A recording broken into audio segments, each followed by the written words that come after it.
When you bleed means different things. Historically, we would have said that if you bleed on the new moon cycle, you're in a period of sort of creative, of birthing new projects, maybe birthing babies. Your menstrual cycle traditionally would have been managed by the moons. So women tend to bleed either on the full moon or the new moon. Women would have gone into a retreat. They would have been in this place when they were bleeding where it was introspective. Managing your moon cycle. In this conversation, you will learn how to live within the seasons of your menstrual cycle. You will learn how to choose your menstrual products to best support your body. You will learn how to choose your foods that might nourish your body at different stages of your cycle, and what your exercise practices might look at, and how to schedule your month so that it supports your body so that you have less symptoms. So if you're interested in learning about that, dive right in. So, how to manage your moon cycle, and what is your moon cycle? So, periods, there's so many different words, right? There's like the curse, your period, The blob. your flow, the blob. There's so awful many, things, there's so awful many things. awful ones. But basically, it's your menstrual cycle, and your menstrual cycle traditionally would have been managed by the moons. So women tend to bleed either on the full moon or the new moon, and when you bleed means different things. Historically, we would have said that, if you bleed on the new moon cycle, you're in a period of sort of creative, of birthing new projects, maybe birthing babies, in this kind of feminine creative work. And then in the full moon, you're in an introspective period, so a period of like healing or reflection or like change in your life or those kinds of things. And women can kind of swim between those two things. But when we weren't surrounded by technology, a lot of the time, all women would have been bleeding either on the full moon or the new moon. Now things have been messed up a little bit because we're surrounded by technology. We don't live our life in accordance to the cycles outside of ourselves. By technology, do you mean is it light? Because we're not sensitized to the moon because of light? Light, because we're not going to bed with our circadian. It's not like when it's dark. We're not living by those cycles. We're not planting by those cycles. But also, I think technology itself is really disruptive. Like just being near it is very disruptive to our cycles. And I think there's a lot of studies that have kind of shown that. Like people keep their phones in their pockets, it's messing with our hormones. But also talking of messing with our hormones, like a lot of us have spent a lifetime on hormone, either the pill or various different versions of trying not to get pregnant, which has played havoc with our hormones. And then we have stuff in our water and in our food which is also messing with our hormones too. So it isn't as simple as it was back then. But essentially what that's meant is that we've become sort of separated from our cycles, and a lot of us weren't taught anything about our cycles growing up other than like put a Tampax in, and that was the long and short of it. Like, if you want to keep going with your life, put a Tampax in and take a Nurofen, and you can carry on swimming, you can go to work, you can do everything. And all the adverts were like, even on your period, girls can do anything, even on their period days, look. And there'd be like a woman cycling and a woman running a marathon. You don't even have to know that you're on your period. And actually that's the loss of the old ways. That's a loss of the wisdom, because we would have had this notion of the red tent, which was that women would have gone into a retreat. They would have been in this place when they were bleeding where it was introspective, where they were listening to their dreams, where they were massaging each other, where they were journaling, where they were learning through oral tradition from the older generations what to do about all women stuff, but specifically on their period, how rest is really, really key here. Because it's a major practice, menstruating. Like, it's draining on your body. It's very much a downward moving force. So we want all that blood flow to be around the womb so it's nurturing. If we're doing cycling and running and marathoning and stressful things like being in work and having to manage deadlines, we're in fight or flight, and that takes all the blood flow away from our womb. And then we're left with things like extreme cramping, lots of period pains, tenderness in our breasts, sore lower back because our kidneys are working overtime, exhaustion, nausea, digestive issues, all of these kinds of things, because essentially our body's giving us the message like, you're depleted, now is your time for rest. So one of the things that was the most helpful for me was understanding how to look at my moon cycle in terms of seasons. So it's like spring, summer, autumn, winter. And winter in our life is that time where we reflect, where we come inwards, we go to bed a little bit earlier, we stay inside more, and that winter would be the bleeding phase. And then spring would be your ovulation. It's like When you're outside for longer, the days are brighter, you're going to all the parties, you're sowing all the seeds, you've got all this energy, and you can be all things to all people. Mm-hmm. And then there are the periods in between that, right? So what, in an ideal world, what you want to do in terms of your moon cycle is manage it within those seasons. So you're going, okay, well, when I'm looking at my diary of my month, I'm not going to schedule loads of things during my bleeding phase. I'm going to stay in, I'm not going to have social engagements, and I'm not going to take my normal exercise practices, whether that's yoga or anything else. In yoga, we would say you don't exercise on the first 3-4 days of your period. That is the practice. So you don't need another practice. It's just gentle resting, maybe some light walking, some light stretching. We wouldn't have baths on the first few days of our period. We wouldn't go swimming. We wouldn't expose ourselves to water because we understand that the cervix is open. So the risk of infection there is higher. We would also want to keep our feet warm and our back warm, and everything would be nourishing and slow cooked foods and soups and stews, everything to ease that digestive system. Because remember, the digestive system is right there where the womb is. So if the womb is swollen, which it is when we're bleeding, it's going to be aggravating the digestive system naturally. Like there is going to be much more likely to have like diarrhea or nausea or any of those things. So we just want to put in gentle inputs then.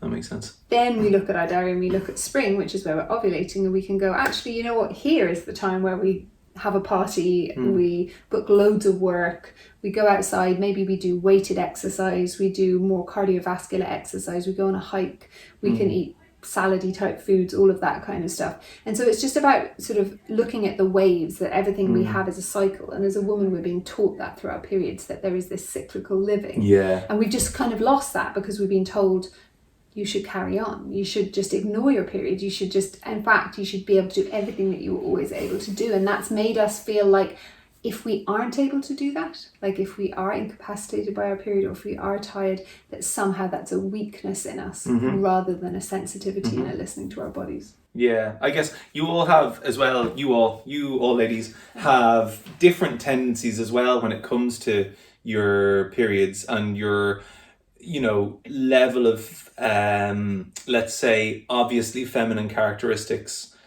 in terms of how you are in the world, like how, you know, even just from the women I would consult with, from their voices, you hear women who have like a voice more like mine. I don't mean deep, but I mean like forceful. And women who have more voices like you, which are like, they're softer, they're delicate. We all know, because when we have to edit this podcast, we have to do a lot to balance our voices out.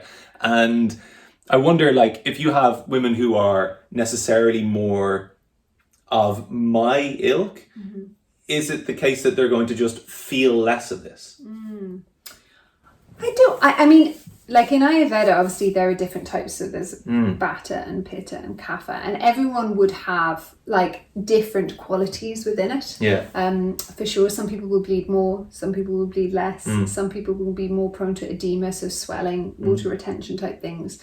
Some people will be more flighty, so that they would be more prone to sort of headaches, hormonal headaches around their period, PCOS, those kinds of things. So we all have patterns within that. And I definitely think, like, we all know different types of personalities, like, you know, big, strong, loud personalities, very shy and retiring and everything in the middle of those.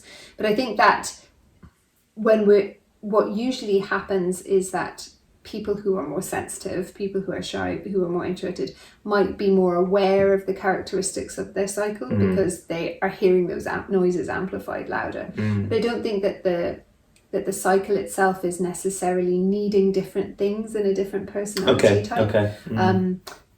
But what you would need is different things at different stages of your life. Yeah, that's for sure. Like, the seasons of our life are different, and I think something that's really important and that we're only really learning more and more about now. We just did an episode on lubrication and how important that is. But traditionally, we would have managed periods with sanitary pads and tampons.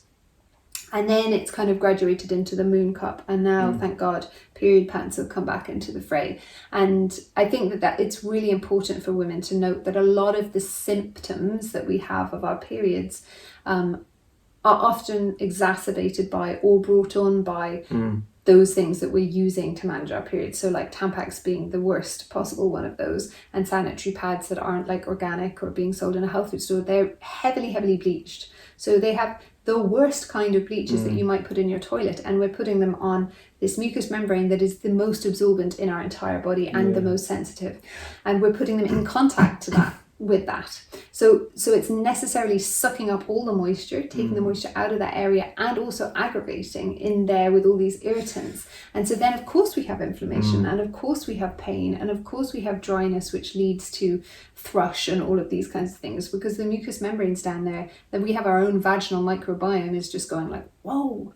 Whereas traditionally the blood is meant to once a month flow down through the vaginal microbiome, through the mucous membranes, and rehydrate them. It's got all those beautiful stem cells in there, and those stem cells stimulate production of healthy cells. So it's a kind of a renewal. Every month it's meant to be a renewal, and if we don't let the blood flow all the way out, we're stopping that inbuilt healing regeneration process that we would have had. Yeah, it makes sense. And like, considering how anal people are about the notion of PFAs and BPA and these sorts of things in their plastic bottled water, you think then shoving something that's that plastic, I mean, into your most sensitive, least, the place you're most careful with everything else you put, like, why not take consideration of the tampon? I think what's fun is that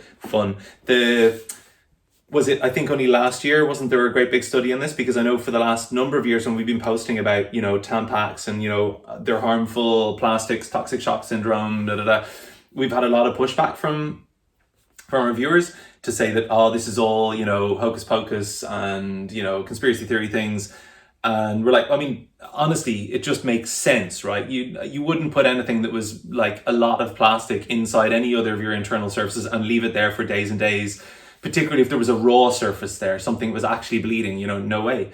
And yet for some reason, tampons have got like some sort of pass, some special pass, but it's finally changing. Was it an Australian study, something like that we were looking at last year, remember? Where they showed that there was actual plastic, was it microplastic being picked up in the bloodstream? There was some other element, some of the toxic elements being picked up in the bloodstream of women who were using internal sanitary care stuff, as opposed to external stuff like, the fantastic period pants sort of stuff, like the panties and stuff that we sell. So yeah, it's interesting that's finally beginning to change. And of course, I mean, like, for some reason we have blind spots about these things. Like, because I understand probably for women, and I know actually because I have a lot of customers who I deal with, and I sell sanitary care things to them, and I talk to them about, with them and their daughters in some cases, and they're looking for various types of sanitary care, and often even the ones who I would consider very evolved in their thinking about health and very cautious and conscious and conscientious of how they are in the world,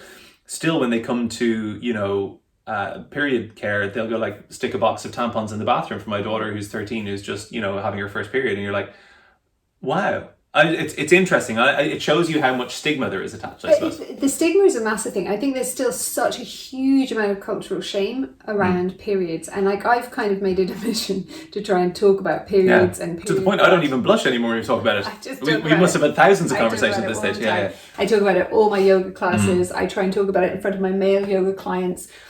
Because I feel like it's bizarre that every woman that you have ever met, okay, maybe there's one that you've never met who's never had a period, but in general, I think we can fairly say every woman you have ever met, every woman you've ever had sex with, ever had a relationship with, who birthed you, who is your sister, who is employed by you, has a period every single month of their life until they go through menopause. So the fact that there's still an idea that we shouldn't really talk about it when we're on our period, and it's a bit disgusting to mention it, and we shouldn't really say it in front of men, and we should be a bit discreet. Like, why would we be discreet about this really, really normal bodily process?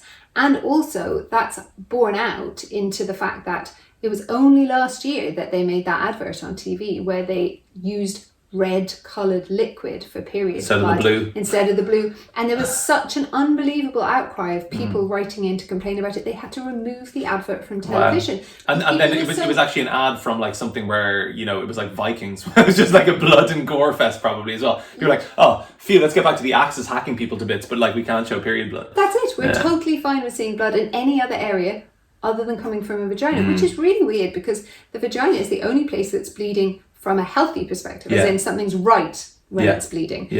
All the other ones, something's wrong. Like if we're bleeding, something has gone wrong and we're like, cool, we're fine with that. Oh, cut your arm off, blood. Oh, no, it's fine.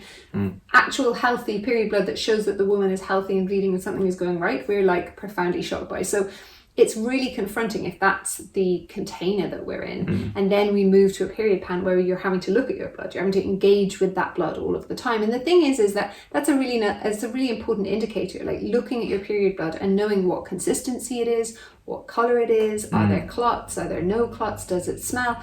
That stuff tells you how healthy your reproductive system is. And it's an indicator, like if there's a lot of clots in it, if it's very, very dark in color, then you know, okay, I'm a bit depleted this month, so I really need to look after myself. I need to reach for those supports around me.